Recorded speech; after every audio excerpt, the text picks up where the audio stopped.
Dear student, इसके पहले वाले वीडियो में हमने डिस्कशन किया था एग्जाम्पल 1, 2, 3, 4, 5 पांच उदाहरणों का डिस्कशन किया था। उसके आगे के एग्जाम्पल के लिए ये वाला वीडियो है। इस वीडियो में हम एग्जाम्पल 6, एग्जाम्पल 7, एग्जाम्पल 8 और एग्जाम्पल 9 और एग्जाम्पल 10 का डिस्कशन करेंगे। पिछले वाले वीडियो में हमने जो क्वेश्चन बताए थे, मुझे उम्मीद है कि आप लोग क्वेश्चन को सॉल्व किए होंगे, वीडियो को देखे होंगे और उससे आपको बहुत हेल्प मिला होगा। और उसमें जो एग्जाम्पल फर्स्ट है वो एक्सरसाइज के पहले क्वेश्चन जैसा सेम है। एग्जाम्पल सेकेंड एक्सरसाइज के सेकेंड जैसा क्वेश्चन है। कहने का मतलब ये है कि लगभग लगभग सब एग्जाम्पल जो हैं वो एक्सरसाइज के क्वेश्चन से मिलते जुलते हैं। अगर आप एग्जाम्पल का केवल क्वेश्चन सॉल्व कर लेते हैं तो 100% एक्सरसाइज के भी क्वेश्चन सॉल्व हो जाएंगे और एग्जाम में आने वाले भी क्वेश्चन सॉल्व हो जाएंगे। आइए पहले हम एग्जाम्पल नंबर 6 देख रहे हैं। इसमें एग्जाम्पल नंबर 6 में सरल रेखा x plus 1 upon 3 equal to Y minus 1 upon 2 equal to Z minus 2 upon 4 तथा समतल 2x plus Y minus 3z plus 4 equal to 0 के बीच का कोण ज्ञात करें। एग्जाम्पल 6 ऐसे ही फार्मूले में भी हमने आपको बताया था कि अगर सरल रेखा और समतल के बीच का कोण निकालना है तो क्या करेंगे। जैसे एग्जाम्पल नंबर 5 में हम लोग डिस्कशन किए थे कि अगर दो रेखाओं के बीच के कोण का निकालना था तो कास थीटा वाला हमने फार्मूला डिस्कशन किया था और उसके बाद हमने आपको समतल और सरल रेखा के बीच के कोण का निकालने के लिए डिस्कशन किया था। अगर मान लीजिए सरल रेखा x plus 1 upon 3 equal to Y minus 1 upon 2 equal to Z minus 2 upon 4 तथा समतल 2x plus 4y minus Z plus 4 equal to 0 के बीच का कोण हमें ज्ञात करना है। माना दी गई सरल रेखा x plus 1 upon 3 equal to Y minus 1 upon 2 equal to Z minus 2 upon 4 और तथा समतल 2x plus Y minus 3z plus 4 equal to 0 के बीच का कोण थीटा है। तो हम थीटा है, अगर इन दोनों के बीच के कोण थीटा है तो sine theta equal to A L plus B M plus C N upon root A square plus B square plus C square root L square plus M square plus N square. A equal to 2, B equal to 1, C equal to -3, L equal to 3, M equal to 2, N equal to 4। हमने sine theta में ए की value हमारे पास पता है, ए की value हमारे पास 2 है, B की वैल्यू 1 है और सी की वैल्यू -3 है जो, और यल की वैल्यू 3, यम की वैल्यू 2, एन की वैल्यू 4। यल की वैल्यू 3, यम की वैल्यू 2 और एन की वैल्यू 4। और इस पूरे का हमने साइन थीटा में पुट कर दिया तो 2 multiply 3 plus 1 multiply 2 plus -3 multiply 4 upon root 2 का स्क्वायर प्लस 1 का स्क्वायर प्लस -3 का whole square root 3 square plus 2 का स्क्वायर प्लस 4 का square equal to 6 plus 2 -12 upon root 14 multiply 29 equal to -4 upon root 406। तो theta equal to sine inverse -4 upon root 406। ये example number 4 same हमने इसका formula भी बताया था और ये क्वेश्चन हो गया। ऐसे ही नया क्वेश्चन है एग्जाम्पल नंबर 7। उस सरल रेखा का समीकरण ज्ञात करें जो बिंदु -1, 3, -2 से हो जाती हैं तथा x upon 1 equal to Y upon 2 equal to Z upon 3 तथा x plus 2 upon -3 equal to Y minus 1 upon 2 equal to Z plus 1 upon 5 पर लंब है। अब दी गई रेखा x upon 1 equal to Y upon 2 equal to Z upon 3 तथा x plus 2 upon -3 equal to Y minus 1 upon 2 equal to Z plus 1 upon 5, अतः इनके दिक् अनुपात क्रमशः 1, 2, 3 एवं -3, 2, 5 होंगे। माना अभिष्ट रेखा का दिक् अनुपात ए बी सी है, यह दोनों रेखाओं पर लंब है, अतः a plus 2b plus 3c equal to 0। Equation first -3a plus 2b plus 5c equal to 0 -2 जो हम फार्मूला से जानते हैं a1 b1 a1 a2 b1 b2 plus c1 c2, मतलब a1 a2 plus b1 b2 plus c1 c2 equal to 0।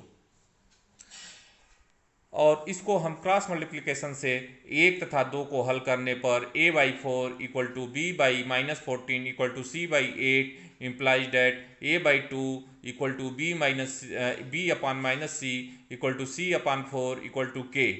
अतः अभिष्ट सरल रेखा की दिक् अनुपात 2-7 4 है तथा दिया गया है कि बिंदु -1 3 2 से गुजरती है। अतः अभिष्ट समीकरण जो होगा x -(-1/2) y-3/-7 equal to z-2/4 या x +1/2 equal to y-3/-7 equal to z-2/4। ये हमारा क्वेश्चन होगा। उस सरल रेखा का समीकरण ज्ञात करें जो बिंदु -1 3 -2 से जाती हैं तथा x/1 equal to y/2 equal to z/3 तथा x +2/-3 equal to y-1/2 equal to z+1/5 पर लंब हैं। ऐसे ही नेक्स्ट क्वेश्चन हम देखेंगे को एग्जाम्पल नंबर 8। एग्जाम्पल नंबर 8 है कि बिंदु 0 2 3 से सरल रेखा x +3/5 equal to y-1/2 equal to z+4/3 पर डाले गए लंब की लंबाई तथा पाद के निर्देशांक ज्ञात करें। तो माना p इक्वल टू 0 2 3 से दी गई सरल रेखा पर डाले गए लंब का पाद q है और दी गई सरल रेखा x +3/5 equal to y-1/2 equal to z+4/3 equal to lambda. अतः समान बिंदु के नियामक x equal to 5 λ-3 y equal to 2 λ+1 z equal to 3 λ-4 माना q के नियामक 5 λ-3 2 λ+1 और 3 λ-4 इक्वेशन फर्स्ट है। इसके लिए हम फिर से ऊपर देखेंगे दी गई सरल रेखा के दिक् अनुपात 5 2 3 है। अतः PQ इस रेखा पर लंब है तथा P 0 2 3 है। अतः PQ के दिक् अनुपात 5 λ-3 -0 2 λ+1 -2 तथा 3 λ-4 -3 अर्थात 5 λ-3 2 λ-1 तथा 3 λ-7। अब जब इसको सॉल्व करेंगे तो देखेंगे कि 5 λ-3 plus 2 λ-1 plus 3 λ-7 equal to 0 implies that 25 λ-15 plus 4 λ-2 plus 9 λ-21 equal to 0 तो 38 λ equal to 38 implies that λ equal to 1। Lambda का मान 1 में रखने पर पाद Q के नियामक 2 3 -1 है तथा P से दी गई सरल रेखा पर डाले गए लंब की लंबाई PQ इक्वल टू रूट में 2 -0 का होल स्क्वायर प्लस 3 -2 का होल स्क्वायर प्लस -1 -3 का whole square equal to 4 + 1 + 16 equal to 21 इकाई होगा। ऐसे ही एग्जाम्पल नंबर 9 अगर सरल रेखा x -3/3 हमने क्वेश्चन नंबर 8 को भी देख लिया। अब हमारा एग्जाम्पल नंबर 9 मतलब क्वेश्चन नंबर 9 है। 9 क्या है कि x -3/3 y -8/-1 equal to z -3/1 और x +3/-3 equal to y +7/2 equal to z -6/4 के बीच की न्यूनतम दूरी निकालनी है। अब देखो न्यूनतम दूरी जब निकालने के लिए कह दिया तो इसका दो सरल रेखाएं हैं, इनका न्यूनतम दूरी निकालना है। तो निकालने के लिए हम फिर उसी फार्मूला का यूज करेंगे जो हमने लास्ट में सरल रेखा के लिए बताया था। उसमें x -3/3 y -8/-1 z -3/1 और x +3/-3 equal to y +7/2 equal to z -6/4। तो इसमें x1 equal to 3 y1 equal to 8 z1 equal to 3 मतलब कि x1 y1 z1 ठीक है। ऐसे ही L1 M1 N1 L1 L1 L1 L1 M1 N1 ठीक। ऐसे ही x2 y2 z2 x2 y2 z2 तो x2 y2 z2 अरे z -6 तो इधर आएगा तो प्लस हो जाएगा। ऐसे ही L2 -3 M1 2 N2 equal to 4। अब हम क्या करेंगे कि न्यूनतम दूरी का जो फार्मूला होता है ये न्यूनतम दूरी का जो फार्मूला है x2 minus x1, y2 minus y1, z2 minus z1, L1 m1 n1 और L2 m2 n2 divided by root m1 n2 minus m2 n1 का स्क्वायर होल का स्क्वायर, ये n1 L2 minus n2 L1 का whole square, L1 m2 minus L2 m1 का whole square. अब समीकरण 1 तथा 2 के बीच के न्यूनतम दूरी को इसमें पुट करेंगे तो एक एक वैल्यू अगर हम पुट करते हैं x2 x1 की, y2 y1 की, z2 z1 की, L1 की, m1 n1, L2 m2 n2 और ये सब पुट करते हैं। जब हम इसको सॉल्व करेंगे तो हमारा होगा, इसको हम सॉल्व करेंगे डिटर्मिनेंट के अकॉर्डिंग। इसको अगर हम सॉल्व करते हैं -6 लिया तो 4, ये चीज़ हम डिटर्मिनेंट के अकॉर्डिंग सॉल्व करेंगे और जब सॉल्व करेंगे तो हमको ये चीज़ मिलेगा। कहने का मतलब ये है कि इस क्वेश्चन को सॉल्व करने के लिए आपको पिछले अध्याय में हमने डिटर्मिनेंट भी पिछले सेमेस्टर डिटर्मिनेंट पढ़े हैं, उसके हेल्प से आप इस क्वेश्चन को सॉल्व करेंगे और ये हमारा न्यूनतम दूरी निकालने का होगा। देखो एक बार हमने एग्जाम्पल 5 तक क्वेश्चन सॉल्व कर दिया था पिछले वाले वीडियो में और यहाँ पे हमने एग्जाम्पल 6, 7, 8, 9 का डिस्कशन किया। एक बार उस क्वेश्चन को और पढ़ दे रहे हैं कि जो जो हमने क्वेश्चन का डिस्कशन किया है वो क्वेश्चन हमारा इस प्रकार है। अगर हमने छठा क्वेश्चन सॉल्व किया है कि सरल लेखा x + 1/3 equal to y - 1/2 equal to z - 2/4 तथा समतल 2x + y - 3z + 4 equal to 0 के बीच का कोण हम ज्ञात करते हैं। ये हमारा क्वेश्चन नंबर 6 है। ऐसे ही हमने क्वेश्चन नंबर 7 को सॉल्व किया।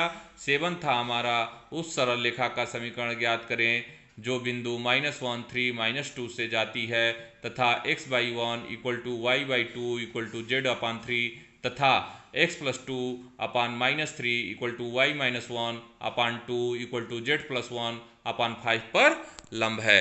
उसके बाद हमने एक क्वेश्चन और सॉल्व किया, क्वेश्चन उदाहरण नंबर 8, बिंदु 0, 2, 3 से सरल रेखा x + 3/5 equal to y - 1/2 equal to z + 4/3 पर डाले गए लंब की लंबाई तथा पाद के निर्देशांक को भी हमने सॉल्व किया। उसके बाद हमने क्वेश्चन नंबर 9 देखा। 9 इंपॉर्टेंट भी है, थोड़ा सा टिपिकल भी है। क्वेश्चन नंबर 9 इंपॉर्टेंट भी है, थोड़ा सा टिपिकल है। इसमें करना ये है कि अगर हमारे के बीच का न्यूनतम दूरी दिया होगा, दो सरल रेखाएं दी हुए हैं और इनके बीच की दूरी हमको न्यूनतम दूरी निकालनी है तो पहले हम क्या करेंगे, पहले वाले से x1 y1 z1 निकालेंगे और L1 m1 n1 निकालेंगे। दूसरे वाले से x2 y2 z2 और L2 m2 z2 निकालेंगे और इसका फार्मूला होता है x2 - x1 y2 - y1 z2 - z1 L1 L2 m1 m2 n1 n2 इनकी वैल्यू पुट करेंगे और फिर रूट में एक फार्मूला होता है, उस फार्मूले में एक एक वैल्यू पुट करेंगे।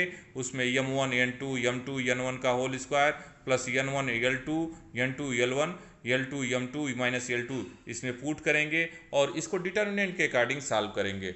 डिटर्मिनेंट के अकॉर्डिंग सॉल्व करने के लिए करते ये हैं कि हम लोग पिछले अध्याय में पिछले सेमेस्टर में पढ़े थे कि ये अगर हम 6 लेते हैं तो ये वाली लाइन फिनिश हो जाती है और इसमें इसका मल्टीप्लाई किया तो -4 और फिर माइनस साइन रखते हैं, 2 का 1 में मल्टीप्लाई किया तो -2 और उसके बाद फिर माइनस लेते हैं और उसके बाद अगर हम दूसरा वाला लाइन लेते हैं, ये 15 लेंगे तो ये वाली लाइन हमारी फिनिश हो जाती है और 3 में 4 का मल्टीप्लाई किया 12 और 3 में इसका मल्टीप्लाई किया तो -3 और पहले से -3 अवेलेबल है तो ये हो जाता है।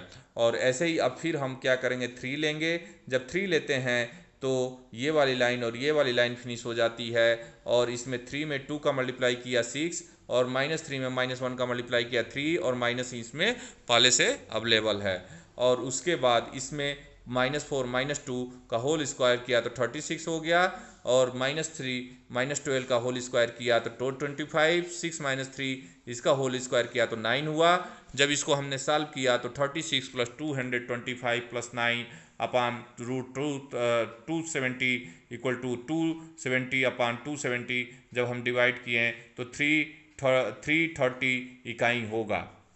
कहने का मतलब हमने 9 क्वेश्चन को सॉल्व कर दिया और इसके बाद के क्वेश्चन को इसके अगले वीडियो में हम सॉल्व करेंगे। एक एक क्वेश्चन को आप ध्यान से देखें और एक एक क्वेश्चन को आप देखेंगे तो कन्फर्म है कि आपको क्वेश्चन समझ में आएंगे और आप क्वेश्चन को सॉल्व कर लेंगे। Okay, thank you.